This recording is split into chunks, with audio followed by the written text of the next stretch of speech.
The first odd thing was her phone face down at dinner. Brooke never did that. She used to set it by her plate and show me dumb dog videos while we ate. That night it buzzed 3 times in a row.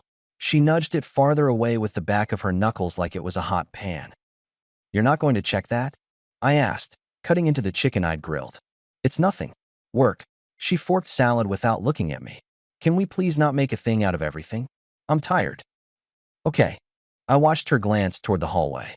"You seem somewhere else." "Evan." She breathed out like I'd left a hose running.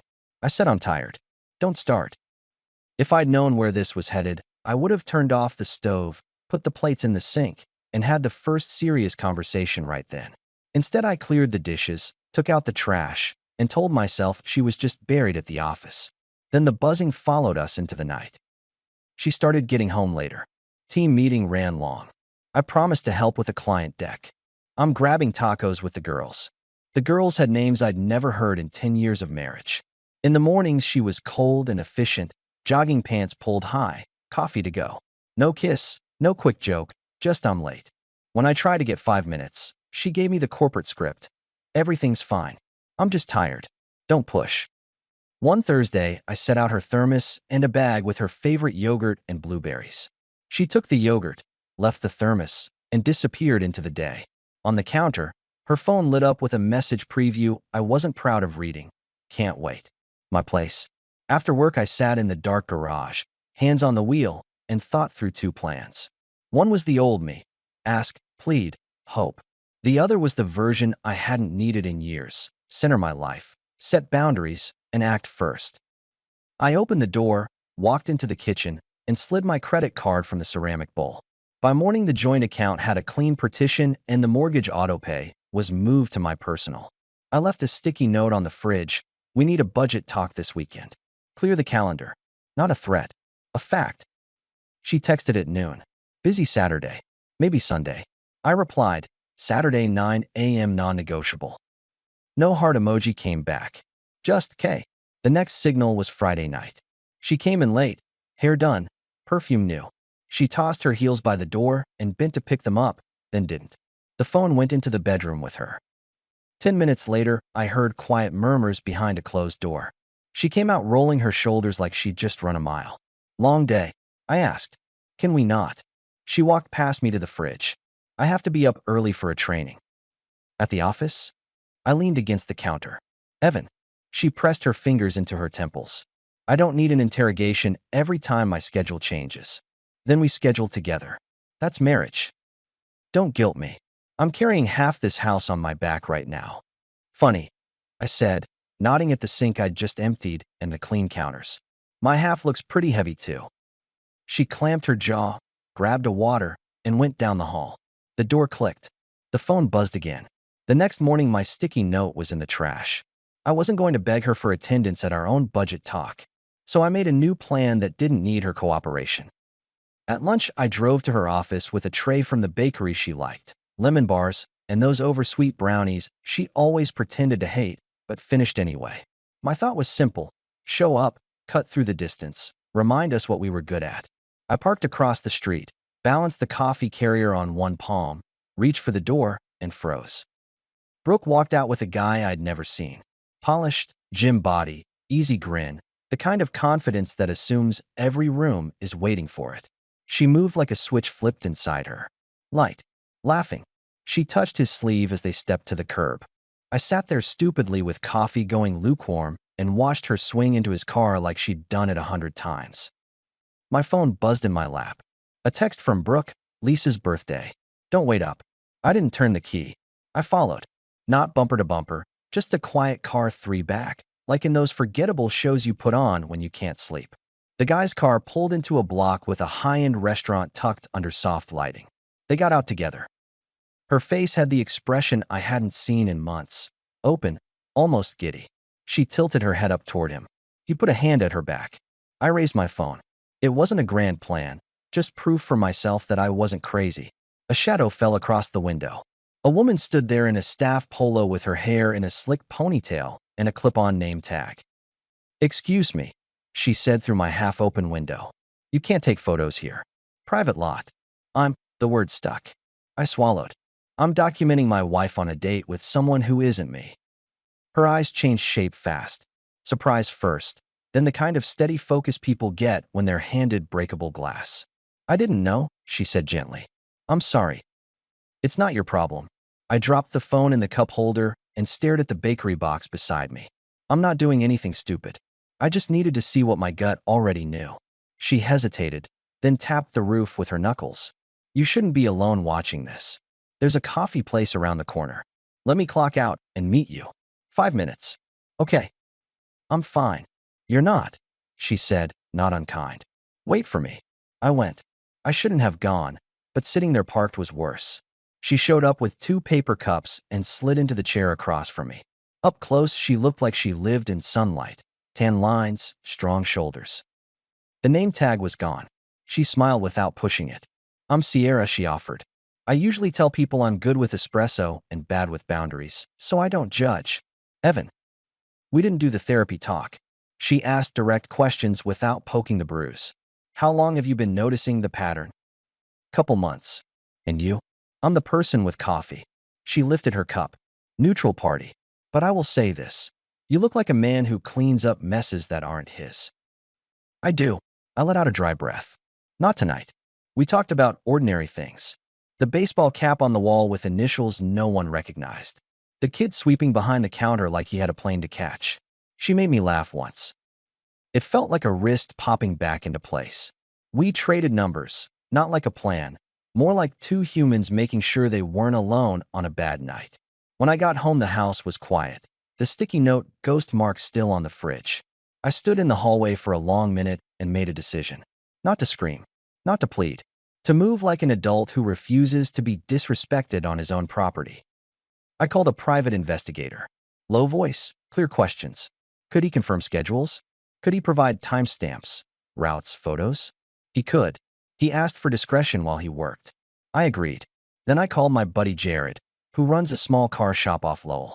I asked about the spare car I'd been storing after a rebuild. He said the keys were still in the office and the insurance was current. Everything okay? Jared asked.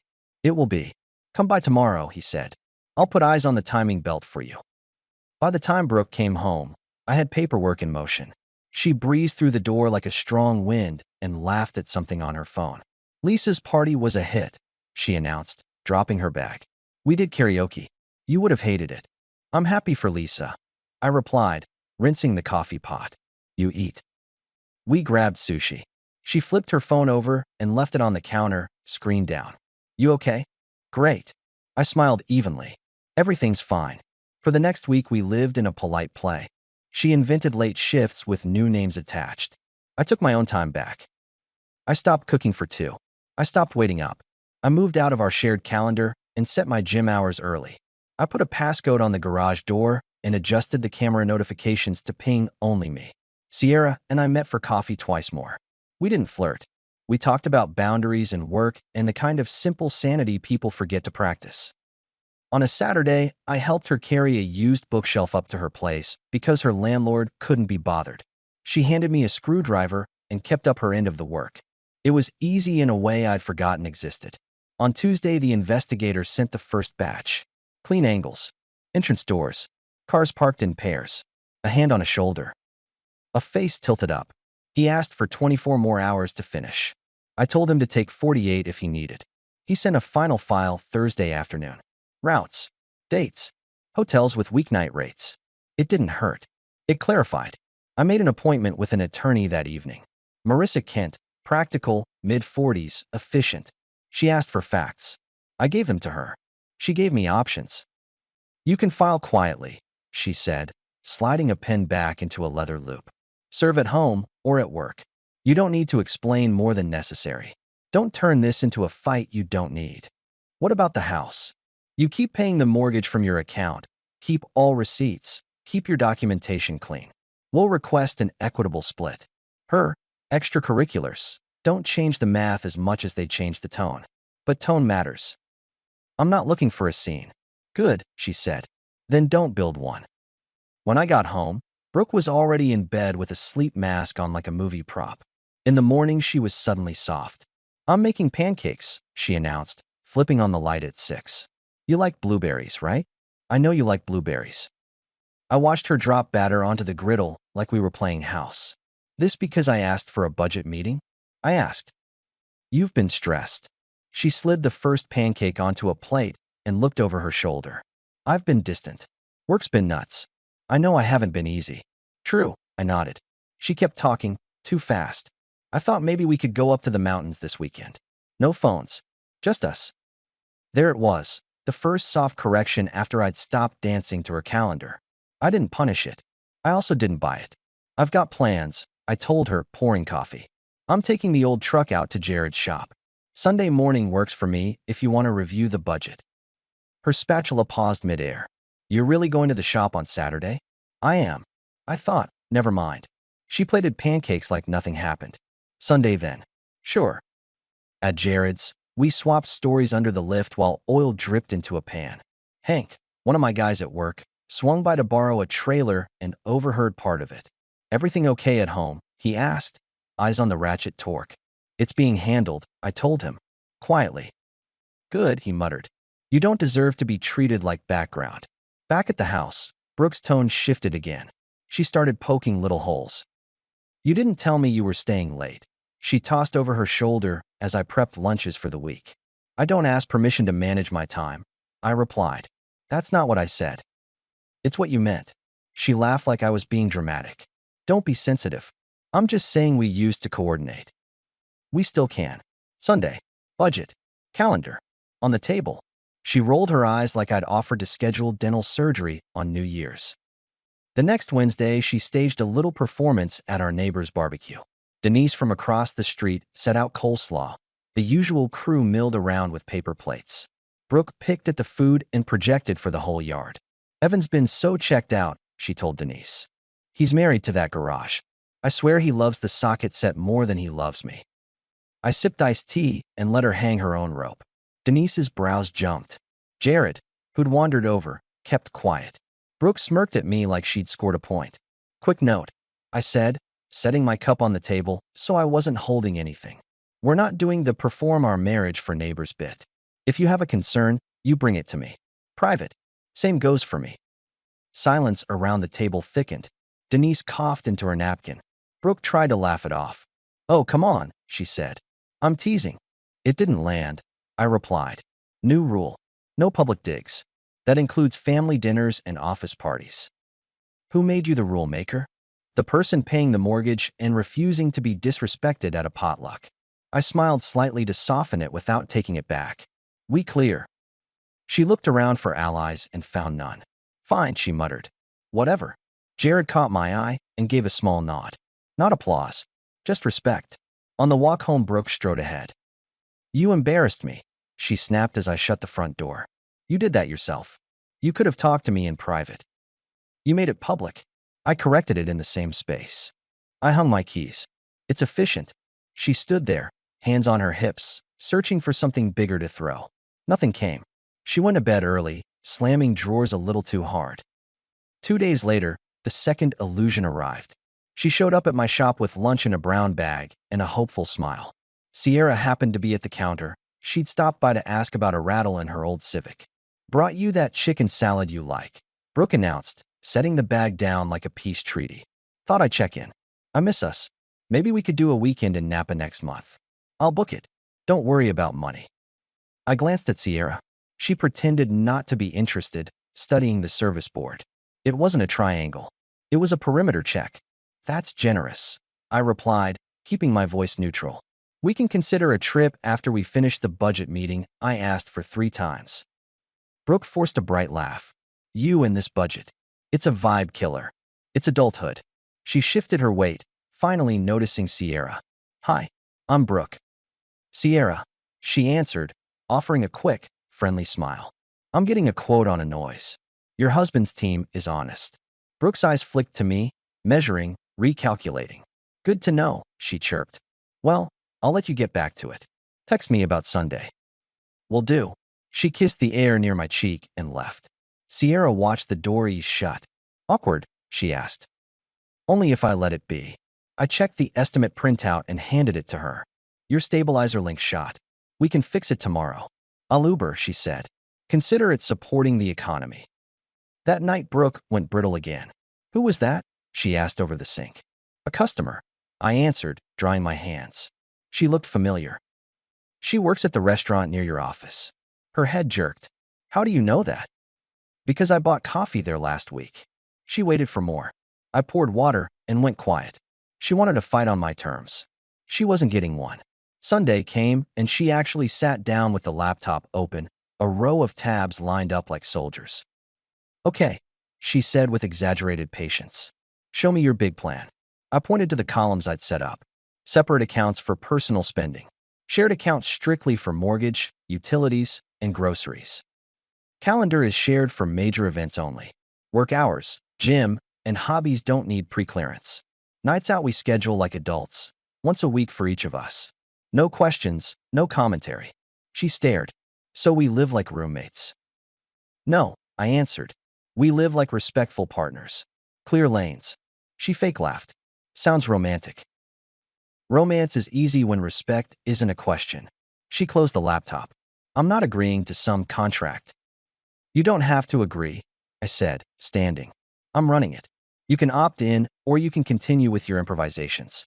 But this is my standard. Her mouth opened. It didn't find words. She got up and went for a walk that took 3 hours and left her sunnier. When she came back, she made pasta and asked about my day. I answered. I didn't move my line. A week rolled by like that. Courteous surface, hollow center. Then came the text. Girls trip. Don't stress. It dinged at noon on a Friday with a beach emoji and a champagne glass. The photo attached was a blurred shot of a highway exit sign and a manicured hand in the corner that wasn't hers. I stood in my office with a wrench in one hand and read it twice. Before I typed a reply, I finished what I was doing. I called Marissa and confirmed documents were ready. I slid the packet into a manila envelope and set it dead center on the kitchen table with a yellow tab marked sign. I put the investigator's photos, printed, dated, neat, into another envelope and placed it beside the first. I called Jared to borrow the spare cooler. You going somewhere? He asked. Beach, I said. For a day. With who? A person who shows up. I texted Sierra. You free to get some air tomorrow? Not a date. Just sun and quiet. I expected a boundary check. She gave me a clean answer. Yes. I'm off at 10. I can drive, or you can. And if not a date keeps you breathing, we can call it a field trip. We left before dawn. The highway was empty enough to hear the tires hum. Sierra leaned back with her sandals on the mat and watched the sky lighten. We bought egg sandwiches from a food truck and ate them sitting on the hood while gulls worked their angles. By noon, we were at the shore, shoes in a pile, the kind of day that makes your skin remember it's alive. Brooke's second text buzzed at 1:06 p.m. You okay? Signal spotty. Don't forget to water the monstera. I took a breath that didn't stick in my chest and looked at the woman next to me. Sierra raised an eyebrow. You doing your plan? She asked. Yeah. Do it without hate. She pointed at the water. Hate's just a leash. I don't have time for leashes. She nodded once. Take the picture. I did. Sun behind us. Ocean clean. My hand around Sierra's shoulders because that's where it wanted to be. I hit send with a line I knew would be clear. I've got one too, a bachelor trip. Don't come back. The response was immediate. Phone calls like a fire alarm. I silenced the first, the second, the third, then the messages stacked. Where are you? What is that? Who is she? Are you losing it? Call me now. Another call came through. I let it ring out. Sierra watched the water catch light. You want to step away to handle it? She asked. In a minute. I walked to the edge of the surf, let the water hit my ankles, and then answered on the fourth call. Are you out of your mind? Brooke's voice was high, breathless. You're with someone? Who is she? Where are you? What is this? You're on a girl's trip, I said calm. Enjoy it. This is not funny, Evan. I'm coming home. Where are you? At the beach. What beach? Not relevant. What do you mean don't come back? You don't get to talk to me like that. On the kitchen table, I told her, still watching the horizon, are papers to sign. Beside them is a packet with dates, times, and photos. When you get home, sign the first. Review the second if you need to. Then pack. Silence hit the line like she'd walked into a glass door. You can't do this, she whispered. You don't have the right. I do. I'm doing it the honest way. Clean. Simple. You have no idea what you're throwing away. I'm throwing away disrespect. You're not perfect either, she snapped, panic scrambling to become anger. You've been cold. You've been distant. You pushed me out. I stopped covering for you. I waited. We're done, Brooke. Finish your trip. Or don't. The outcome stands. I ended the call. Sierra didn't ask for a debrief. We swam. We slept under the shade for an hour. We ate kettle chips and peach slices. When we drove back, I felt like a man who had finished a long, heavy job. Not happy. Settled. At the house, the lights were on. Brooke's car was in the driveway. She'd cut her trip short. I walked in without hurry. She stood by the table, envelope open, photos spread like playing cards. Her face wasn't icy now. It was broken gear noise. She pointed at the envelope with a shaky hand. You hired someone to follow me. I hired someone to document the truth. You planned this. I plan to stop living under confusion. Yes. She slapped a palm on the papers. These are extreme. They're measured. You could have forgiven. I could have, if respect was still in the room. It's not. I nudged the pen toward her. Take your time if you need a minute. But we're not debating the premise. She cried then, not pretty. She asked for explanations. She tried insistence. She tried quiet. She tried to slide her palm over mine. She tried to invoke old memories. I let each attempt pass like a bus I wasn't getting on. Evan, please, she said finally, breathing hard. We can fix this. I'll quit the late nights. I'll cut ties with everything. I'll change my number. We'll do counseling. I'll book it. I'll do anything. You already made a set of choices, I replied. These papers are mine. She pressed her lips together. For a second I thought she'd throw the pen. She didn't. She picked it up with a tiny sound, signed where the flags told her to sign, and slid the stack back to me like it burned. Happy? She asked small. Not how I measure things, I answered. But I'm finished. She packed that night. I pulled a suitcase from the closet for her and set it by the bed. I took my last run of the house to pull my own photos off the hallway shelf. The next morning she stood on the porch with 2 bags and looked at me like I might call a timeout. I have nowhere to go, she said. You have friends, I replied. You have options. You had options before you made this mess. Do you hate me? I don't give you that much real estate. Her mouth trembled. He told me I deserved better. Then go find out. I opened the door wider. I've got work. She left. The sound of the door closing wasn't dramatic. It was small and neat, like a final accounting entry. 2 days later, the paperwork was filed. Marissa handled the details like she promised, quietly. The house felt lighter. The routine adjusted in 2 days, not 2 months. I slept with the window open and the fan humming. I put the joint calendar on read-only and removed access. I changed the garage code and returned the spare key that had been on our neighbor's hook. I didn't chase Sierra. We kept doing what we'd done from the start, low pressure, honest steps. We cooked a simple dinner once a week. She called me out when I drifted, and I appreciated it. She didn't need me to save her. I didn't need her to fix me. Freedom hung well on both of us. A month later, I was at a hardware store getting deck screws when Hank cornered me between aisles. Saw Brooke downtown, he said. She looked not great. We're not in each other's loops anymore. She with that guy? I shrugged. Not my scoreboard. I respect that, he said, clapping my shoulder. Shop looks good. You look rested. I am. On a Saturday, I stopped by Jared's for a beer I didn't finish, and we sat on the tailgate while a late game murmured in the background. You sure you don't want to go scorch earth? He asked, half joking. I did the more difficult thing, I told him. I walked away clean. He nodded. Proud of you. Weeks turned into something steady. Sierra and I drove up the coast once with the windows down and the kind of music that doesn't demand anything from you. At my shop, I hired another tech and watched the schedule board fill with regulars. On Sundays, I hosted neighbors on the back patio and kept it respectful, simple, no public digs allowed. Denise laughed and said, "Looks like you redecorated your life." On a Tuesday afternoon, Brooke texted from a new number. I saw the preview. I'm sorry. Can we talk? I put the phone down. The only word I typed back was clear and kind. No. 2 months after she moved out, a mutual friend mentioned she was sharing a 2-bedroom with a colleague off a highway exit, taking the bus more, and piecing together her routine. I didn't smile. I didn't gloat. I trimmed the hedge and topped off the mower gas and thought about how fast life corrects when you stop feeding dysfunction.